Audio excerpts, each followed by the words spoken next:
भगवान शिव के द्वादश ज्योतिर्लिंगों के दर्शन की जब बात आती है तो द्वादश यानी 12 ज्योतिर्लिंग, लेकिन हमें दर्शन करने होते हैं 13 ज्योतिर्लिंगों के। ये 13 क्यों? क्योंकि एक ज्योतिर्लिंग ऐसा है जो 2 जगहों पर है, जिनमें से एक है केदारनाथ, और केदारनाथ के साथ ही है पंच केदार की कथा भी। तो ये केदारनाथ की कथा मैं आपको सुनाता हूं। महाभारत के युद्ध समाप्त होने के बाद, यानी पांडवों के विजयी होने के बाद, पांडवों को यह लगने लगा कि उन्होंने अपने भाइयों की हत्या की है। इसलिए वो इस पाप से मुक्ति चाहते थे और उन्होंने भगवान शंकर का आशीर्वाद पाने की कोशिश की।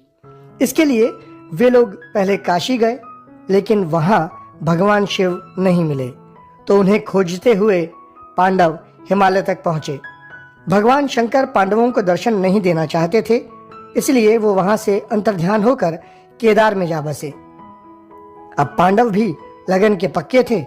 वो उनका पीछा करते करते केदार पहुंच गए। भगवान शंकर ने तब बैल का रूप धारण किया और वो अन्य पशुओं में जा मिले।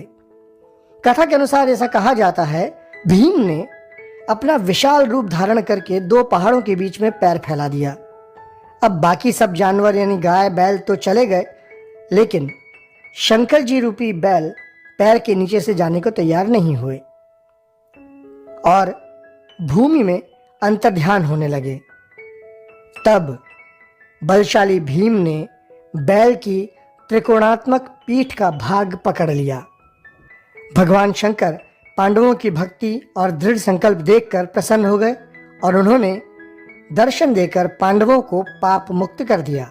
उस समय से भगवान शंकर बैल की पीठ की आकृति के पिंड रूप में श्री केदारनाथ में पूजे जाते हैं। ऐसा माना जाता है कि जब भगवान शंकर बैल के रूप में अंतर्ध्यान हुए तो उनके धड़ के ऊपर का भाग जिस जगह प्रकट हुआ उसे पशुपतिनाथ कहते हैं, यानी जो आजकल नेपाल के काठमांडू में है, और वहां पशुपतिनाथ का प्रसिद्ध मंदिर है।